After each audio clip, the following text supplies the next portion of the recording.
Mughal empire, Mughal साम्राज्य। मुगल साम्राज्य ये आपका बाबर के द्वारा एस्टेब्लिश किया गया था और ये आपका 1526 में जब पानीपत का जो फर्स्ट बैटल हुआ था उसमें आपका दिल्ली का जो सुल्तान था इब्राहिम लोदी, उसको हरा करके बाबर ने भारत में यानी कि मुगल साम्राज्य की स्थापना की। देखिए, दिल्ली सल्तनत में 5 वंश के राजाओं का शासन रहा, इसलिए उसको दिल्ली सल्तनत कहा जाता है। इसके बाद आपका मुगलों का 1526 से लेकर के और 1857 तक मुगल वंश के राजाओं का शासन रहा है, मुगल बादशाहों का शासन रहा है, एक ही वंश के शासकों का शासन रहा है, इसलिए इसको मुगल साम्राज्य के नाम से, मुगल एम्पायर के नाम से जाना जाता है। ये आपका मुगल एम्पायर, इसका टाइम पीरियड 1526 से लेकर के 1857। फर्स्ट आपका मुगल एम्पायर बाबर था और लास्ट आपका बहादुर शाह जफर या बहादुर शाह सेकेंड जिसको बोलते हैं वो था। इसमें हम आज क्या क्या पढ़ेंगे, इंडेक्स देखते हैं। तो मुगल कौन थे और इनका इंट्रोडक्शन पूरा, फिर उसके बाद कुछ इंपॉर्टेंट बैटल्स हैं जो मुगल एम्पायर में हुए वो, फिर क्रोनोलॉजी, जहीरुद्दीन मोहम्मद बाबर के बारे में पढ़ेंगे और नसरुद्दीन हुमायूं, ये आज का हमारा टॉपिक है। इसमें आपका सबसे पहले हम देखते हैं मुगल कौन थे। ये मुगल हिंदुस्तान में एक अपने अलग तरीके के यानी कि वंश था। ये मुगल वंश जो है आपका चंगेज खां और आपका तैमूर लंग, इन दोनों का जो मिक्सअप है वो आपका बाबर का यानी कि आपका वंश था। इसमें आपका देखा जाए तो जो बाबर था वो दोनों वंश से संबंधित था, आपका चंगेज खां से भी संबंधित था और तैमूर लंग से भी था। इसमें आपका जो मुगल लोग थे, बाबर जो है माँ की तरफ से था, यानी कि चंगेज खां की 14वीं पीढ़ी का 14th जनरेशन की उसकी जो माँ थी वो इससे रिलेटेड थी। और आपका जो बाबर का फादर थे वो आपके तैमूर लंग की 6th जनरेशन के थे। तो इन दोनों यानी कि महान योद्धा जो आपका चंगेज खां और तैमूर, इन दोनों महान योद्धाओं का आपका जो ब्लड था वो यानी कि मुगलों में था, यानी कि बाबर इन दोनों यानी महान योद्धाओं से संबंधित था, इसीलिए इसको यानी कि मुगल कहा गया है। और इसमें आपका वैसे इसका ये चगताई वंश का था, उसका जो वंश है वो चगताई वंश है। अब इसमें हम मुगलों का इंट्रोडक्शन देखते हैं। तो मुगल राजवंश जिसे भारत में बाबर ने स्टार्ट किया था, जिसे 1526 में लोदी वंश के अंतिम शासक इब्राहिम लोदी को पानीपत के प्रथम युद्ध में पराजित किया था, और ये आपका इसके बाद उसने मुगल वंश की स्थापना कर दी थी।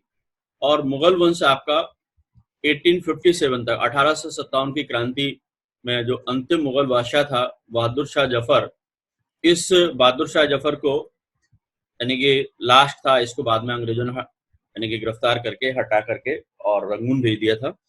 तो 1857 तक 1857 तक ये आपका मुगल साम्राज्य रहा है। ठीक है, नेक्स्ट हम देखते हैं Mughal dynasty which was initiated by Babur in India, who defeated the last Sultan Ibrahim Lodi of the Lodi dynasty in the first battle of Panipat in 1526 AD। इस मुगल वंश के राजाओं की राजधानी टाइम टू टाइम चेंज होती रही है।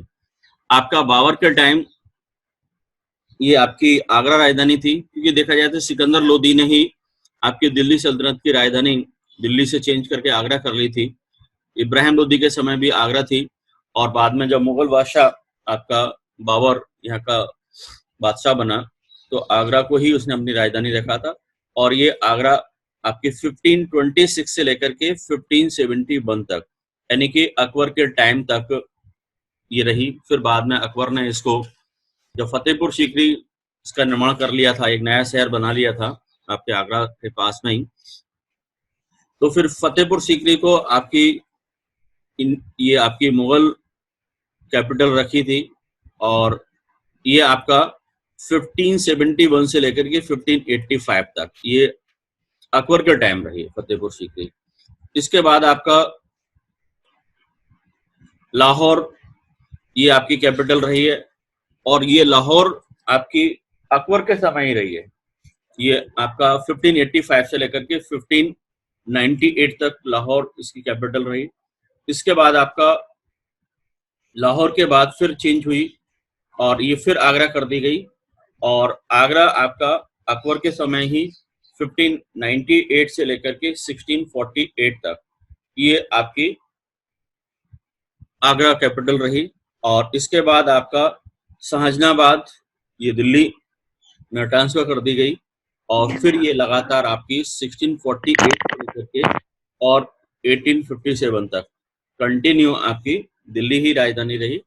तो इस तरह से आप देख सकते हैं कि इसमें राजधानी का जो परिवर्तन होता रहा, लेकिन मैक्सिमम टाइम आपकी आगरा और दिल्ली ये आपकी मुगल बादशाहों की कैपिटल रही है।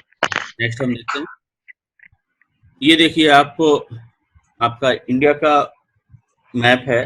और ये वो मैप है जिसमें मुगल एम्पायर का एक्सपेंशन दिखाया गया है। और ये आपका बाबर के टाइम जो 1526 से लेकर के 1530 तक बाबर का जो टाइम रहा है उसका एक्सटेंशन आप देख सकते हैं। ये ब्लैक कलर में आपको इसमें मैप में ड्रॉ किया जाएगा, वो आप देख पा रहे हैं। ये आपका बाबर का टाइम है। बाबर के टाइम में ये आपका मुगल एम्पायर था, हिंदुस्तान। और आप देख पा रहे हैं कि ये पाकिस्तान, वर्तमान का पाकिस्तान और अफगानिस्तान, ये पूरा एरिया जो है वो आपका कहीं ना कहीं उस समय बाबर के एम्पायर में शामिल था। और इसमें आपका जो बाबर का आगरा इसकी कैपिटल थी, आगरा, दिल्ली, पानीपत, है ना, और ये लाहौर, ये आपका पेशावर, ये आपके पाकिस्तान का एरिया हो गया। फिर ये काबुल, कंधार, ये आपका अफगानिस्तान के एरिया में उस समय बाबर के यानी कि एम्पायर में इंक्लूड थे। इसके बाद हम देखते हैं कि आपका जो इसके बाद आपका अकबर का एम्पायर का देखते हैं। ये आपका अकबर का, ये अभी ब्लू कलर का आपका लाइन इसमें ड्रॉ होगी तो इसमें आपका पूरा पता चल जाएगा कि अकबर का, ये आपका अकबर का टाइम पीरियड, मतलब ये बाबर का साथ साथ में आपका जो येलो कलर का जितनी बाउंड्री दिखाई दे रही ना, वो यानी कि अकबर की हो गई। अकबर के में आपका ये बिहार का और बंगाल का काफी बड़ा एरिया इसमें शामिल हो गया।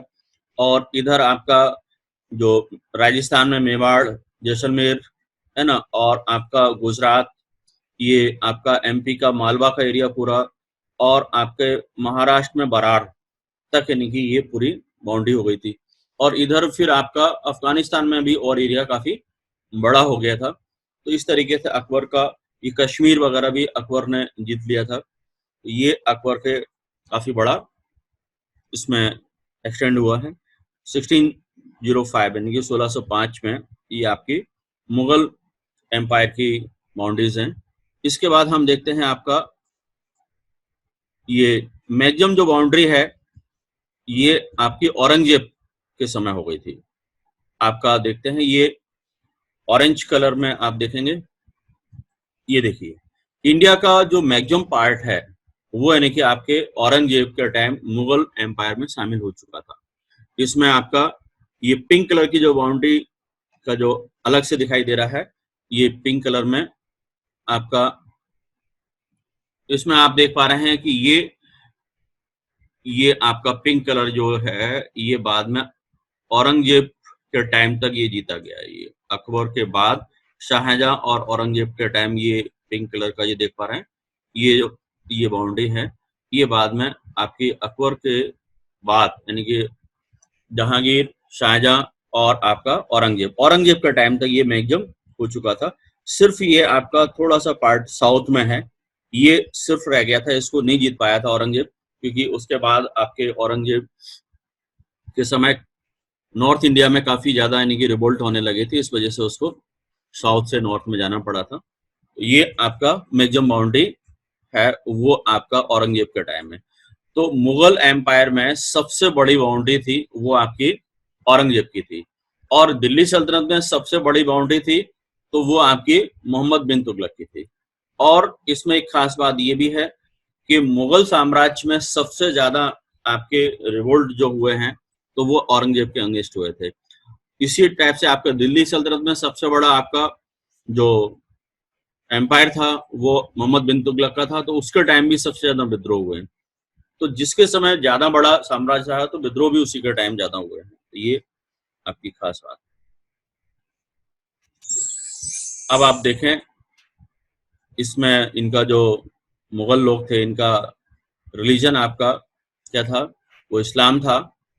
और इनका अकबर ने एक अलग से धर्म स्टार्ट कर दिया था, दीन इलाही। ये अकबर के टाइम स्टार्ट हुआ 1582 में दीन इलाही, और ये अकबर के टाइम ही खत्म भी हो गया था।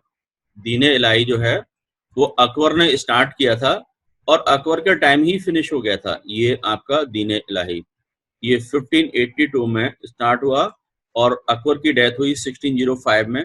अकबर की डेथ के साथ ही ये दीन इलाही भी खत्म हो गया था। तो इस तरीके से ये हम देख पा रहे हैं, दो धर्म थे। और फिर उसके बाद आपका यानी कि दीन इलाही के बाद फिर यानी कि इस्लामी स्टार्ट हो गया था।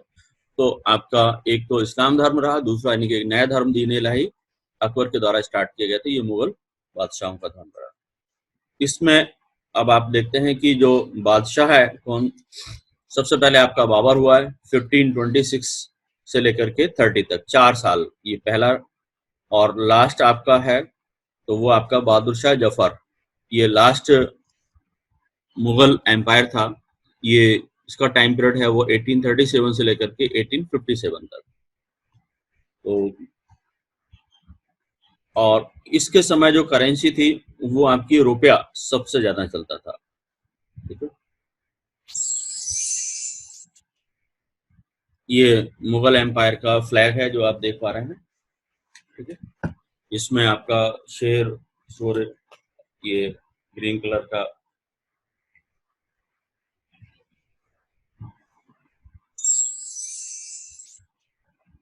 अब इम्पोर्टेंट जो बैटल हुए हैं मुगल एम्पायर के, जो अदर निजी लोकल जो राजा थे उनके साथ में, पानीपत का जो बैटल है वो आपका 11 अप्रैल 1526 को हुआ है। फिर आपका खानवा का 17 मार्च 1527 को हुआ। इसके बाद आपका चंदेरी ये 1528 में हुआ। उसके बाद घाघरा ये आपका 6 मई 1529 को, ये बाबर के आपके यहाँ के राजाओं के साथ में हुए थे।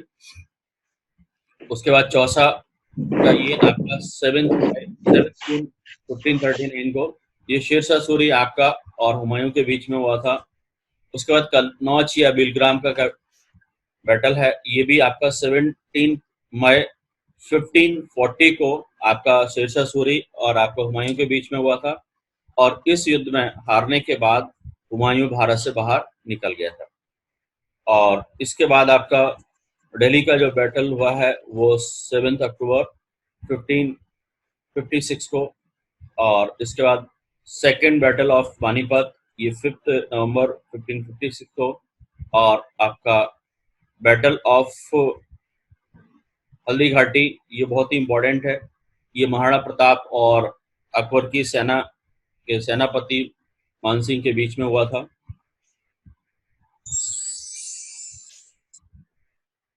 अब क्रोनोलॉजी हम देखें मुगल एम्पायर की, तो सबसे पहले आपका इसमें मुगल रूलर में आपका बाबर हुआ है।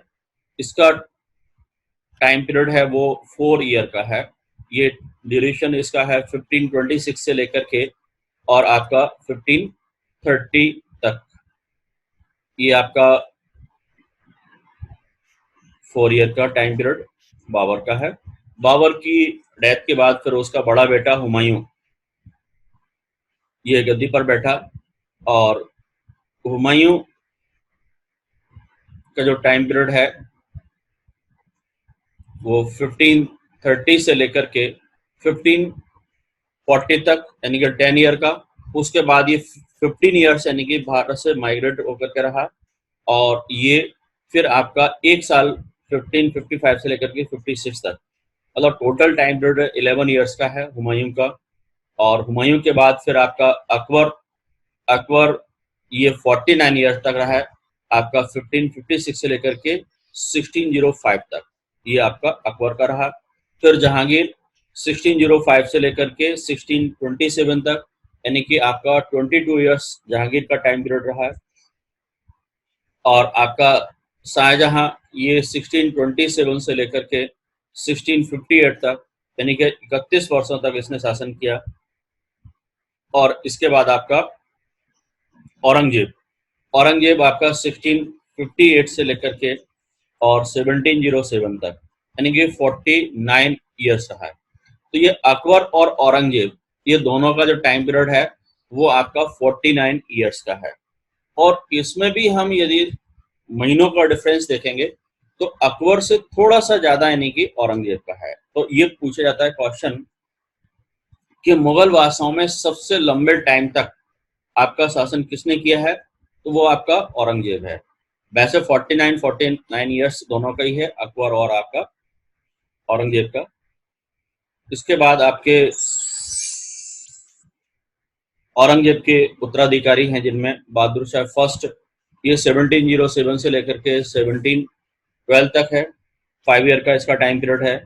इसके बाद जहांदार शाह ये आपका 1712 से लेकर 1713, सिर्फ एक वर्ष रहा जहांदार शाह। फर्रुखसियर ये आपका 1713 से लेकर 1719 तक 6 वर्षों तक रहा।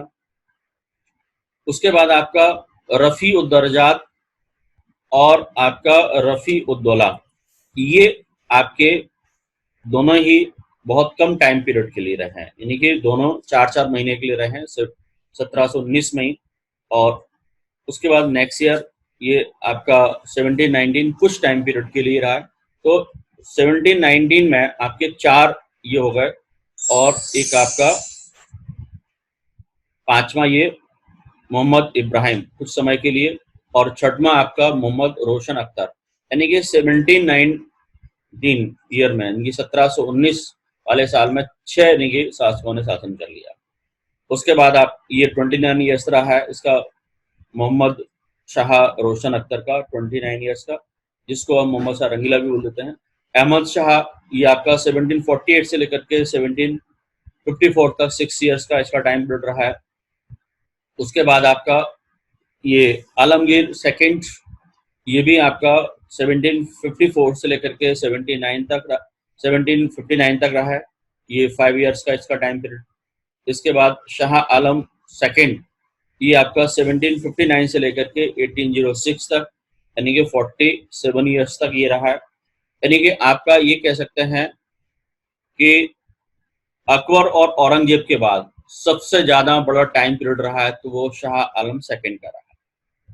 और इसके बाद आपका ये अकबर सेकंड और फिर बहादुर शाह जफर, ये थे। अब हम देखते हैं जहीरुद्दीन मोहम्मद बाबर। जिस बाबर ने मुगल वंश की स्थापना की, मुगल डायनेस्टी एस्टेब्लिश किया है, उस बाबर का कंप्लीट यानी कि पूरा नाम था जहीरुद्दीन मोहम्मद बाबर। ये ध्यान रखिएगा, जहीरुद्दीन मोहम्मद बाबर इसका पूरा नाम था। ये इसकी पेंटिंग है, आप देख पा रहे हैं, बाबर ये है। और बाबर का जन्म है वो 14 फरवरी 1483 को हुआ था वर्ष। और ये उज्बेकिस्तान, आज जो देश है मध्य एशिया में, उसकी एक जगह है फरगना, वहां पर ये बाबर का जन्म हुआ था। आपका उज्बेकिस्तान में आपका ये फरगना में बाबर का जन्म हुआ था और इसकी जो डेट है वो आपकी 14 फरवरी को है, फरगना में इसका हुआ था। और इसका पूरा नाम आपका जहीरुद्दीन मोहम्मद बाबर है और डेट 14 फरवरी 1483। ओके, इसके बाद हम देखते हैं कि बाबर जो था चगताई वंश से रिलेटेड था।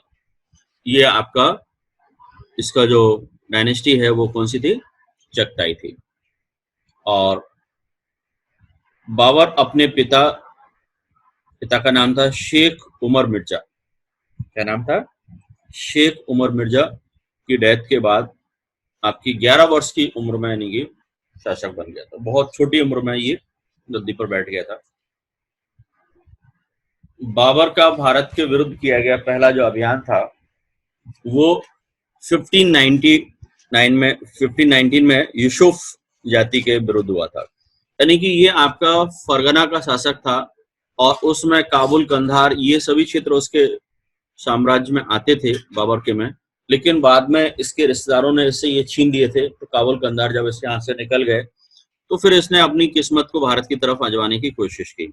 तो भारत पर पहला इसका जो अटैक हुआ था 1519 में हुआ था और ये आपकी वहां की भारत की सीमा पर एक जो जाति थी वो थी यूसुफ जाई। यूसुफ जाई जो आपकी कास्ट थी, इसके यानी कि अगेंस्ट में अकबर ने 1519 में पहला आक्रमण किया था। इसके बाद उसने हिंदुस्तान में 3 और आक्रमण किए जो आपके 1519 से लेकर के और आपके 1526 से पहले।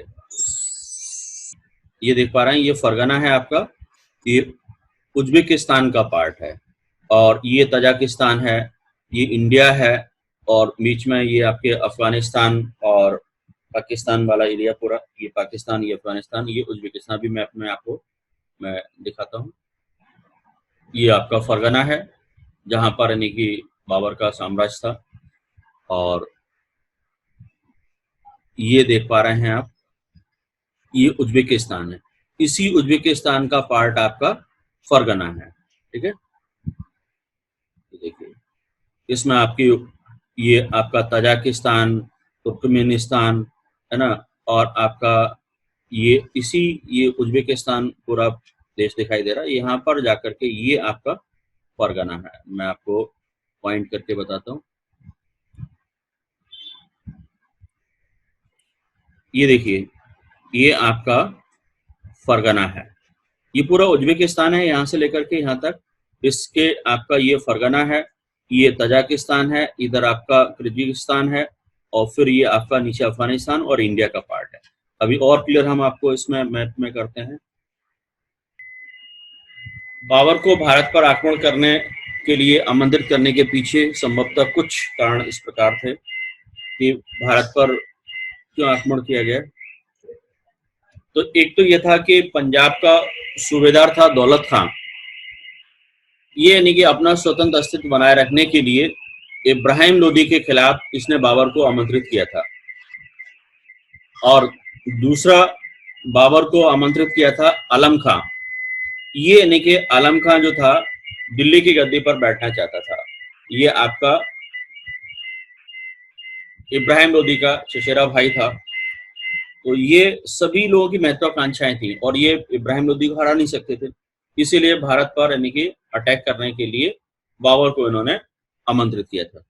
इसके बाद एक तीसरा भी बताते हैं कि राणा सांगा जो था उसने भी शायद संभवतः बाबर के द्वारा अफगानों की शक्ति को नष्ट करवा के स्वयं दिल्ली के सिंहासन को प्राप्त करना चाहता था। तो एक ये भी बताया जाता है। लेकिन मेनली आपका दौलत का और आलम का ये दोनों का महत्वपूर्ण माना जाता है। ये पानीपत का फर्स्ट बैटल, ये आपका 21 अप्रैल 1526 को हुआ था और ये आपका बाबर और दिल्ली का जो सुल्तान था इब्राहिम लोदी, इसके बीच में युद्ध हुआ था और ये बाबर ने इस युद्ध में इब्राहिम लोदी को हरा दिया था और इसमें इब्राहिम लोदी मारा गया था। ये आपका दिल्ली सल्तनत का अंतिम सुल्तान था जो आपका युद्ध में पराजित हुआ और युद्ध में मारा भी गया, युद्ध क्षेत्र में ही मारा गया था।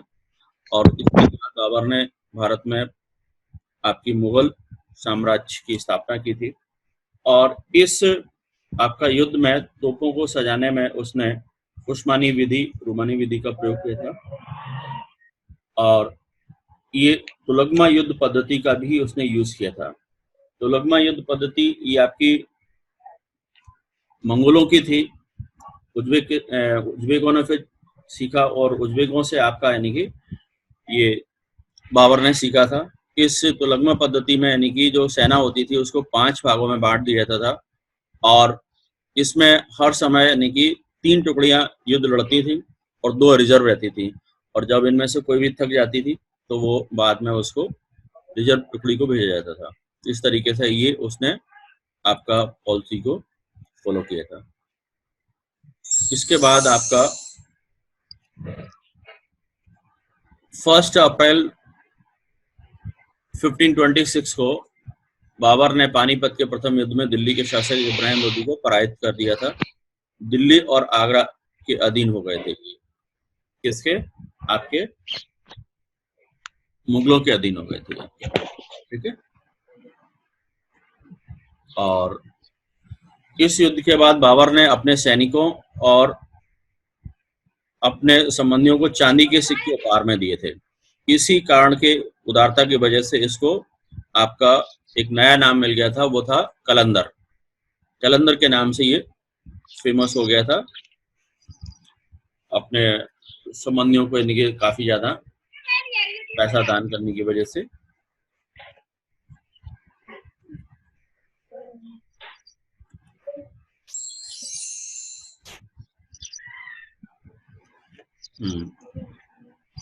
इसके बाद आपका खानवा का युद्ध, बैटल ऑफ खानवा, ये आपका 17 मार्च 1527 को ये हुआ था। और इसमें चित्तौड़ का राजपूत नरेश जो था राणा सांगा, इसका आपका बाबर के साथ युद्ध हुआ था और बाबर इस युद्ध में जीता था। राणा सांगा जो था, राणा संग्राम सिंह, वो हार गया था और इसमें वो काफी घायल भी हुए था। और इस युद्ध के बाद, इस युद्ध में उसने यानी कि बाबर ने राणा सांगा के खिलाफ जिहाद का नारा दिया था। जिहाद मतलब धर्म युद्ध। वो इसलिए दिया था क्योंकि वो मुसलमानों का यहाँ हिंदुस्तान में यानी कि साथ चाहता था। क्योंकि वो पहला युद्ध उसने, पानीपत का प्रथम युद्ध है, वो मुसलमानों के खिलाफ ही लड़ा था। अब वो हिंदुओं के खिलाफ लड़ने जा रहा था, तो इसलिए हिंदुस्तान के अन्य मुसलमानों का भी साथ वो चाहता था। इसलिए इस युद्ध से पहले उसने जिहाद का नारा दिया था। और जब उसने युद्ध जीत लिया था तो उसने आपकी गाजी की उपाधि धारण की थी। और इस युद्ध में आपका राणा सांगा का साथ बहुत सारे नेगी सामंत जो थे उसके, उन्होंने साथ दिया था। और इनमें स्पेशली आपका जो मारवाड़ के शासक, आमेर के शासक, ग्वालियर का राजा विक्रमाजीत सिंह, अजमेर, हसन खां मेवाती, वसीम और चंदेरी और इब्राहिम लोदी का महमूद लोदी, ये सभी लोग यानी कि राणा सांगा का साथ दे रहे थे। लेकिन उसके बावजूद भी राणा सांगा को बाबर ने हरा दिया था क्योंकि उसकी जो रणनीति थी, युद्ध नीति थी, बहुत जबरदस्त थी। और इस युद्ध के बाद उसने गाजी की पायदान थी। गाजी का मतलब होता है धर्म योद्धा, यानी कि धर्म के लिए युद्ध किया हमने और वो उसको जीत लिया। ये गाजी की बात इसने हट दी। चंदेरी का युद्ध, ये चंदेरी का जो युद्ध था वो जनवरी 1528 में हुआ था। और ये चंदेरी का उस समय राजा था मैदनी राय। उस राजा मैदनी राय को यानी कि बाबर ने हराया था और बाबर ने चंदेरी के किले पर अधिकार कर लिया था। इस समय आपके चंदेरी के किले में बहुत बड़ा जौहर भी किया गया था। कई यानी कि राजपूत रानियों ने जौहर कर लिया था। और इसके बाद आपका घाघरा का युद्ध है, वो 6 मई 1529 को हुआ था। और इस युद्ध में आपका जो बाबर ने वहाँ का जो शासक था महमूद लोदी, उसको पराजित किया था। और ये बंगाल और बिहार का यानी कि शासक था, दोनों की संयुक्त सेना को उसने घाघरा के युद्ध में पराजित किया था। ये आप मैप देख पा रहे हैं, ये अकबर के हुमायूं आपके बाबर के समय का ये मैप है, जो आप डॉटेड में देख रहे हैं ब्लैक में। ये पूरा आपका बाबर का साम्राज्य है, जो बाबर की 1530 में डेथ हुई है। उस समय ये पूरा बाबर जीत चुका था। और ये आप देख पा रहे हैं, ये बाबर का पूरा एम्पायर है। 1530 में जब उसकी डेथ हुई तो उस समय तक ये इन राज्यों को अपने राज्य में शामिल कर चुका था। नेक्स्ट, ये बाबर और उसका बेटा हुमायूं है। ये बाबर उसको हुमायूं को समझा रहा है। बाबर ने तुर्की भाषा में अपनी ऑटोबायोग्राफी लिखी थी, जिसका नाम था तुझ के बाबरी। क्या नाम था? तुझ के बाबरी। और इसके अलावा बाबर ने और भी बहुत सारी बुक्स लिखी थी। बाबरनामा, तुझ के बाबरी है। इसके बाद दीवान और रिसालत उस दीवान रिशाल ए उसज और मुबैयान। ये आपकी बाबरनामा या तुझ के बाबरी जो थी, ये बाबर ने तुर्की लैंग्वेज में लिखी थी। एक्चुअल में तुर्की वहाँ की मूल भाषा थी, तो इस लैंग्वेज में उसने इसको लिखा है। और बाद में आपका तुर्की के बाद इसका फारसी में ट्रांसलेशन किया गया है, वो अब्दुल रहीम खान खाना और बाद में आपका पयन खान, इन दोनों लोगों ने अपना अपना अनुवाद अलग किया है। ये तुर्की में मेन आपकी बाबरनामा थी और बाद में फारसी में ये ट्रांसलेट अब्दुल रहीम खान खाना, ये आपका, और पयन खान, इन दोनों लोगों ने किया है। और बाबर ने मुबैयान एक लेखन शैली है जो स्पेशली इसी ने स्टार्ट की थी। आपका इसका जन्मदाता कहा जाता है। ये पद्य शैली है मुबैयान, ये आपका बाबर ने स्टार्ट की थी। और रिशाल ए उसज, ये बाबर के द्वारा लिखा गया ग्रंथ है। इसमें बाबर ने लिखने का एक नवीन शैली का उपयोग किया, जिसमें खत ए बाबरी भी कहा जाता है। इसमें यानी कि खत ए बाबरी इसलिए कहा जाता है क्योंकि इसमें बहुत सारे लेटर लिखे हैं। ये आपके बाबर के बहुत ही विद्वान व्यक्ति था। इसमें बाबरनामा में उसने भारत की स्थितियों परिस्थितियों का वर्णन किया है कि उस समय भारत में क्या क्या हो रहा था। इन सारी चीज़ों का वर्णन किया है। उसमें राजनीतिक स्थिति का भी, सामाजिक और भारत की प्राकृतिक सुंदरता, भौगोलिक परिस्थितियों, इन सभी का बाबर ने अपनी बुक बाबरनामा में वर्णन किया है।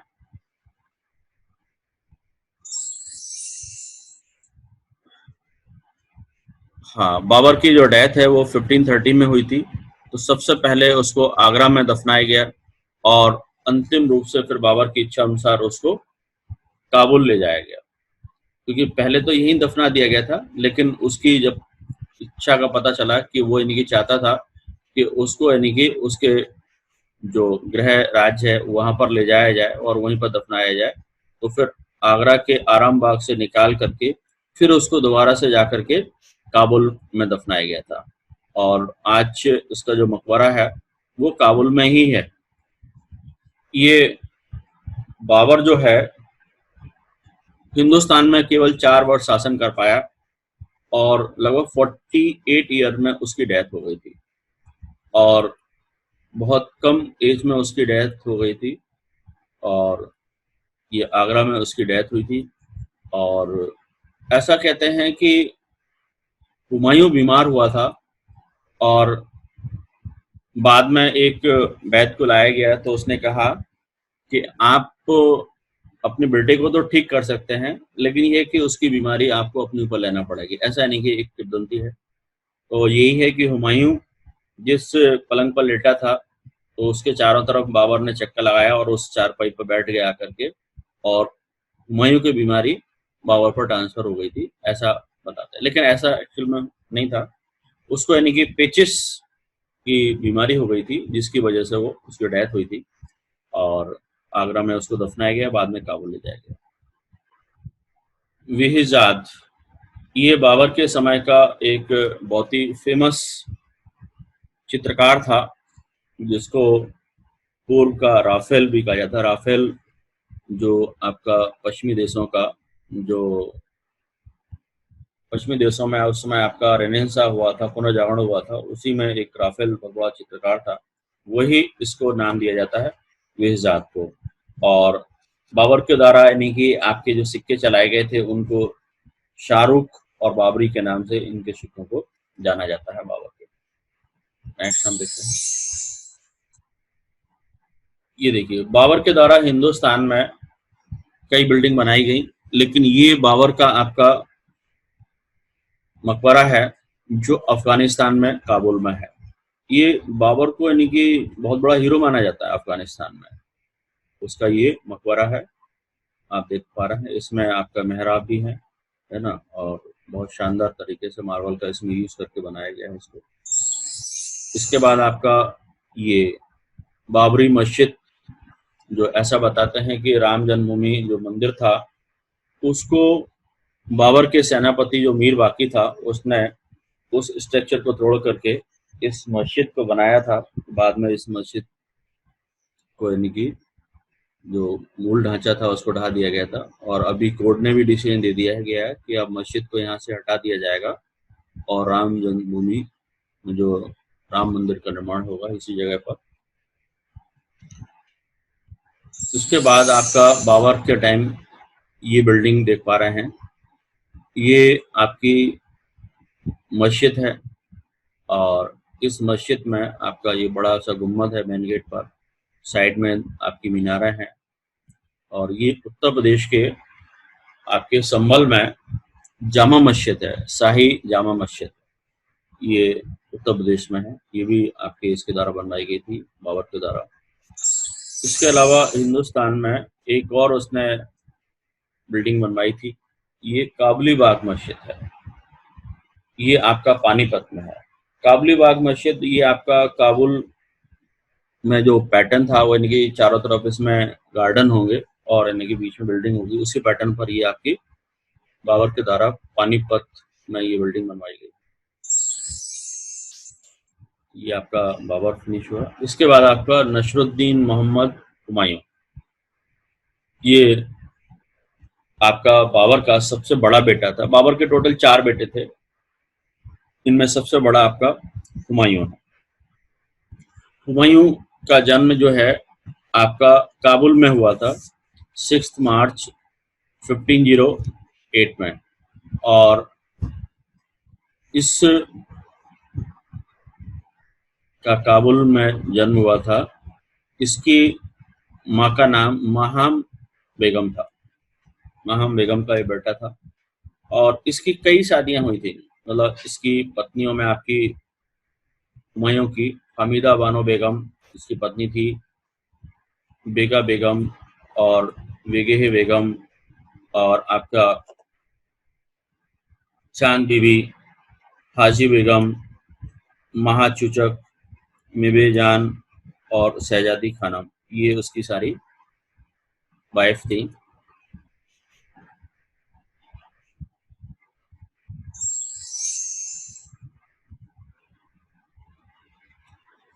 बाबर के 4 जो बेटे थे, पहला हुमायूं, फिर कामरान, फिर अश्करी और हिंदाल। इनमें सबसे बड़ा आपका हुमायूं था।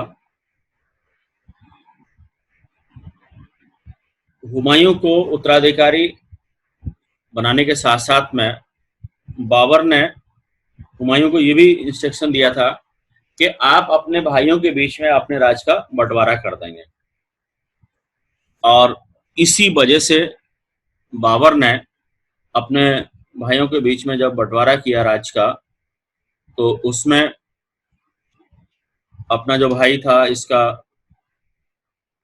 अस्करी अस्करी को संभल का एरिया दे दिया था। जो यूपी में आपका संभल है, उसके आसपास का जो एरिया लगता था वो अस्करी को दिया था। मेवात, ये मेवात आपका हिंदाल को दिया गया था। मेवात जो है वो हिंदाल को दिया गया था, और कामरान को आपका ये पंजाब का एरिया दिया गया था। तो इस तरीके से इसको सूबेदारी दी गई थी। ये यानी कि उसने अपने भाइयों के बीच में अपने राज का बंटवारा कर दिया था। अब बादशाह बनने के बाद उसने जो सैनिक अभियान चलाया था, उसमें उसने कालिंजर का किला जीत लिया था 1531 में। यहाँ पर आक्रमण किया था उसने कालिंजर पर, और ये कालिंजर यूपी में है, बांदा में। उसके बाद दोहेरिया का युद्ध जो है ये 1532 में हुआ था, और उसके बाद चुनार का घेरा, चुनार ये आपका यूपी में ही है। यहाँ पर यानी कि इसने घेरा डाला था चुनार में। और इसके बाद आपका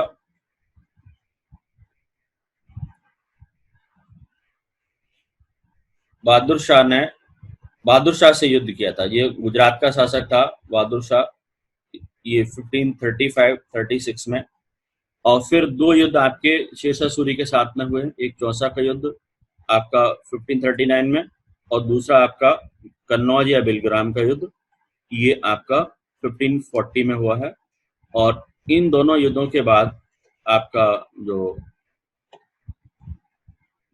शेरशाह सूरी ने हुमायूं को भारत से बाहर निकाल दिया था, और फिर भारत पर यानी कि आपका आगरा दिल्ली का जो राज्य है वो शेरशाह सूरी के अंडर में आ गया। कालिंजर का जो आक्रमण है ये आपका 1531 में जो हुआ था, इस में खास बात ये है कि ये अभियान जो है हुमायूं ने कालिंजर के शासक प्रताप रुद्रदेव के विरुद्ध चलाया था। यानी कि उसमें यूपी का जो बांदा डिस्ट्रिक्ट में कालिंजर है, वहाँ बहुत ऊंचा किला है, और उस समय वहाँ का राजा प्रताप रुद्रदेव था। उसके खिलाफ ये अभियान उसने 1531 में चलाया था। प्रताप रुद्रदेव ने हुमायूं की अधीनता स्वीकार कर ली थी, परंतु हुमायूं ने कालिंजर को अपने प्रत्यक्ष नियंत्रण में नहीं लिया था। मतलब वहां पर उसको शासक बने रहने दिया था प्रताप रुद्रदेव को, और ये आपका उसके अंडर में जरूर आ गया था।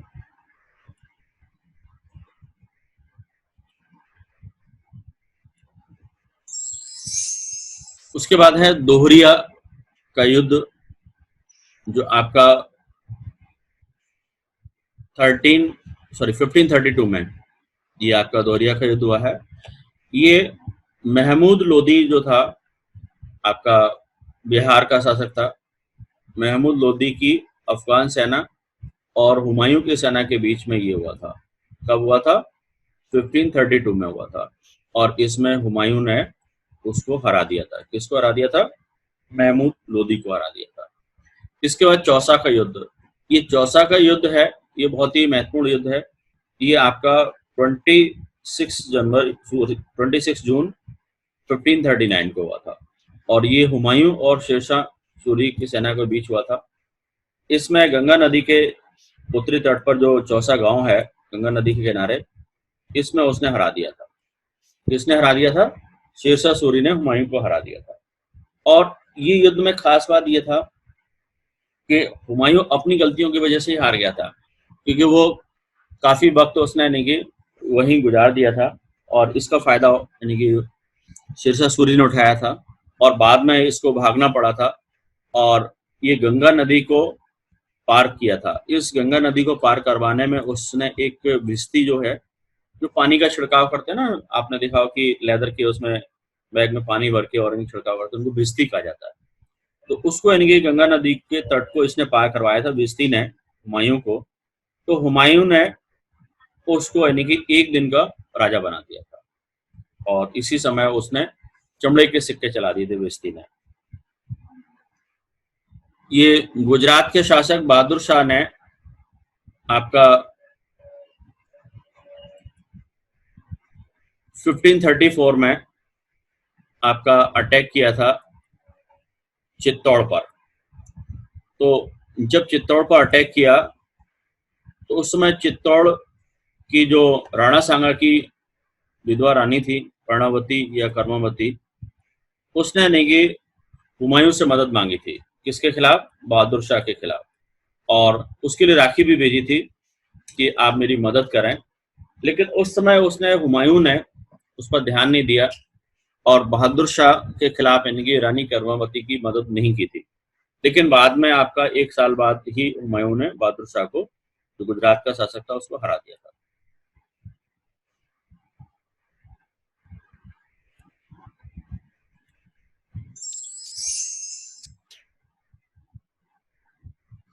इसके बाद है बिलग्राम या कन्नौज की लड़ाई, जो है 17 मई 1540 में हुई थी। और इस लड़ाई में आपका शेरशाह सूरी ने हुमायूं को हरा दिया था और इस पर यानी कि आगरा और दिल्ली पर यानी कि शेरशाह सूरी का अधिकार हो गया और इस तरह से हिंदुस्तान की राज सत्ता पर एक बार फिर अफगानों का अधिकार हो गया। क्योंकि आपका जो लोधी वंश के शासक थे वो भी अफगान थे और आपका जो शेरशाह सूरी था वो भी अफगान था। यानी कि अब मुगलों का शासन यहाँ पर फिर खत्म हो गया, मुगलों का शासन खत्म हो गया और आपका अफगानों का शासन स्थापित हो गया। क्यों? क्योंकि अब शेरशाह सूरी ने आगरा और दिल्ली के राज सत्ता पर अधिकार कर लिया था।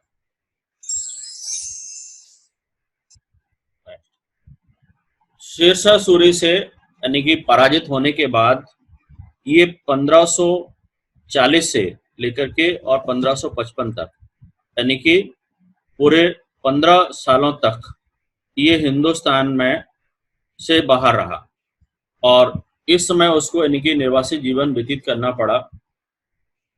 और इसके लिए हुमायूं ने आपके हिंदाल, इसी यानी निर्वासित जीवन के समय जो हिंदाल था, हिंदाल के गुरु थे आपके फारस के निवासी मीर बाबा दोस्त, इनको जिनको मीर अली भी बोलते हैं, मीर अली अकबर जामी, इनकी बेटी थी हमीदा बानो बेगम।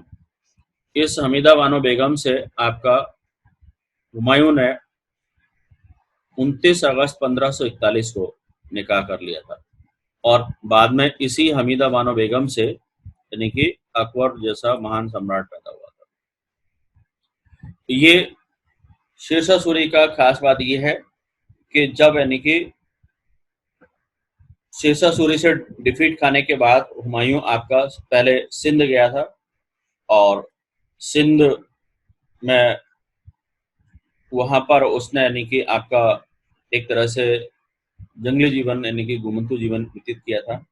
और उसके बाद उसने इसी समय आपका हमीदा बानो बेगम से शादी की थी और बाद में हमीदा बानो बेगम के साथ में वो सिंध के राजा, आपका सिंध में अमरकोट जगह है, वहाँ के राजा वीर साल के यहाँ जाकर के शेल्टर में रहा और वहीं पर फिर अकबर का जन्म हुआ था। उसके बाद फिर वो ईरान चला गया था।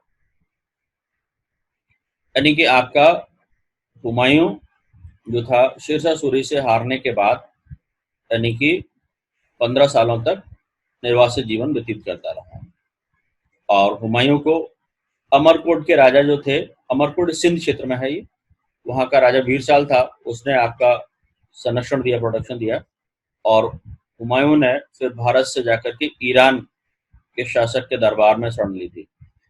और जो ईरान का शासक था उसने उसको मदद जरूर की थी, लेकिन उसने एक शर्त रखी थी कि आप यानी कि अपना सुन्नी धर्म छोड़ करके हमारे यहाँ का शिया धर्म एडॉप्ट करें। तो ये शर्त यानी कि हुमायूं को मानना पड़ी थी और उसने अपना उस समय के लिए सुन्नी धर्म को छोड़ करके शिया धर्म को अपना लिया था। मतलब मुसलमानों में दो शाखा होती है ना, सुन्नी और शिया। तो हुमायूं आपका सुन्नी था, लेकिन ईरान के जो शासक थे वो शिया धर्म को मानते थे, इसीलिए उन्होंने शिया धर्म को अपनाने के लिए हुमायूं से कहा था, तो हुमायूं ने इसको अडॉप्ट कर लिया था। और इसी निर्वासित जीवन के दौरान आपका 1545 में हुमायूं ने काबुल और कंधार पर अधिकार कर लिया था। इसको जीत लिया था, काबुल और कंधार को जीत लिया था। इसमें उसका जो सेनापति था बैरम खां, उसने बहुत मदद की थी हुमायूं की। हुमायूं के द्वारा फिर दोबारा से यानी कि राज प्राप्ति कर ली गई, ये आपका 1555 में। इसके लिए उसको दो युद्ध लड़ना पड़े थे, एक आपका मच्छीवाड़ा का युद्ध और दूसरा आपका सरहिंद का युद्ध। ये मच्छीवाड़ा का युद्ध हुआ था 15 मई 1555 में, और सरहिंद का युद्ध ये 22 जून में आपका 1555 में हुआ था। और ये आपका 23 जुलाई आपका 1555 को दिल्ली की गद्दी पर बैठा और सिर्फ एक वर्ष ही शासन कर पाया था, बाद में उसकी 1556 में डेथ हो गई थी। ये अभी जो मैंने दो युद्ध बताया आपको, मच्छीवाड़ा का युद्ध और आपका सरहिंद का युद्ध, ये दोनों बहुत ही महत्वपूर्ण युद्ध हैं। और इन दोनों युद्धों में आपका जो हुमायूं का जो सेनापति था बैरम खां, उसने युद्ध में सेना का नेतृत्व किया था मुगलों की। और इसमें हुमायूं और अफगान सेना का जो सेनापति थे आपके नशीब खां और तातार खां, और मुगलों का जो सेनापति था बैरम खां, इनका जो युद्ध है सेना का सतलज नदी के किनारे आपका मच्छीवाड़ा में युद्ध हुआ था। और इस युद्ध में हुमायूं ने जीत हासिल की थी और पूरे पंजाब पर आपका मुगलों का अधिकार हो गया। ये जो मच्छीवाड़ा है वो आपके सतलज नदी के किनारे है, और इस युद्ध के बाद यानी कि पूरे पंजाब पर अधिकार हो गया था। इसके बाद दूसरा युद्ध आपका लगभग एक महीने के बाद 22 जून 1555 को सरहिंद का युद्ध हुआ था। इस सरहिंद के युद्ध में आपका खुद यानी कि आपका जो दिल्ली का शासक था, शेरशाह सूरी का उत्तराधिकारी है जो बाद में, वो यानी कि इस युद्ध में खुद आया था। और इस युद्ध में मुगल सेना का नेतृत्व आपका बैरम खान ने किया था, और अफगान सेना का नेतृत्व आपका सिकंदर सूर जो दिल्ली का शासक था, उसने ये सेना का नेतृत्व किया था। और इसमें आपको यानी कि अफगान सेना को मुगल सेना ने हरा दिया था।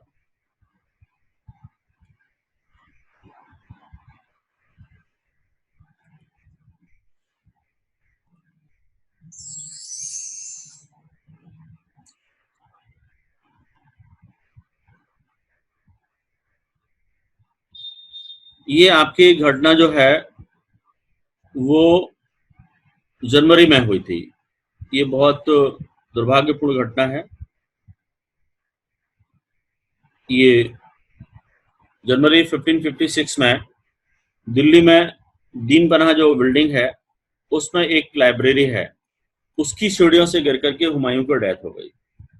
हुमायूं को दो बहुत बड़े शौक थे, एक तो आपका पढ़ने लिखने का, पढ़ा लिखा व्यक्ति था, और दूसरा शराब का। वो दोनों शौक एक साथ में फरमा रहा था, यानी कि शराब के नशे में सीढ़ियों से यानी कि जो लाइब्रेरी की सीढ़ियों से गिर करके उसकी डेथ हो गई दिल्ली में दीन पनाह में। और ये आपका दिल्ली में ही इसका हुमायूं का मकबरा है। तो हुमायूं ये इस तरह से इसकी गिर के डेथ हो गई। और ये हुमायूं का टॉम है, मकबरा, जो दिल्ली में है। ये लाल कलर के उससे पत्थर से बना हुआ है, मार्बल से। और इसका जो अचानक डेथ हुई थी, इसलिए इसका जो मकबरा है आपकी, इसकी विधवा जो है पत्नी हाजी बेगम, उस हाजी बेगम ने ये इसको बनवाया था अकबर के टाइम। अकबर के समय ये आपका हाजी बेगम ने इस हुमायूं के मकबरे का निर्माण करवाया था। और ये हुमायूं का जो मकबरा है इसमें और भी यानी कि कई मुगल बादशाहों के कब्र हैं।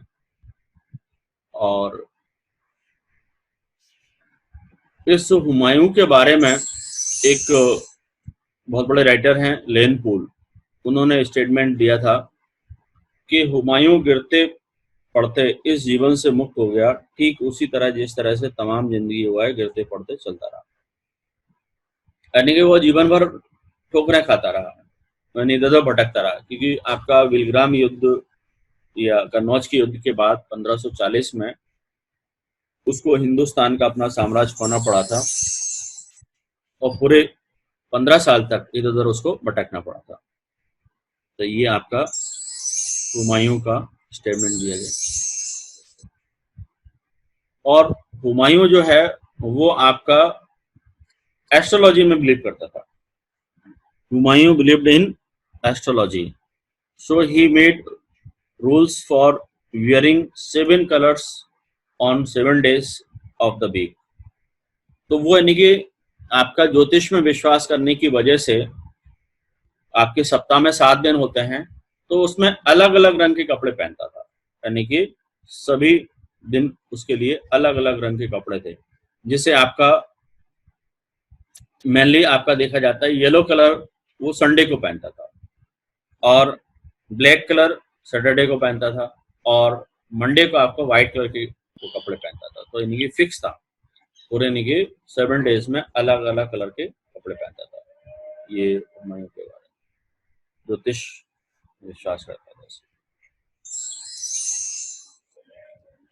ये हुमायूंनामा जो इसकी बहन थी गुलबदन बेगम, उसके द्वारा ये हुमायूंनामा लिखा गया है। उस हुमायूंनामा में हुमायूं के समय की बहुत इम्पोर्टेंट जो घटनाक्रम है वो उसमें लिखा है। लेकिन ये बुक जो है ना लिखी गई थी आपकी अकबर के समय में, और हुमायूं ने आपका एक बहुत इम्पोर्टेंट बिल्डिंग दिल्ली में बनवाई थी, दीने पनाह। ये किला है जो 1533 में उसने इसका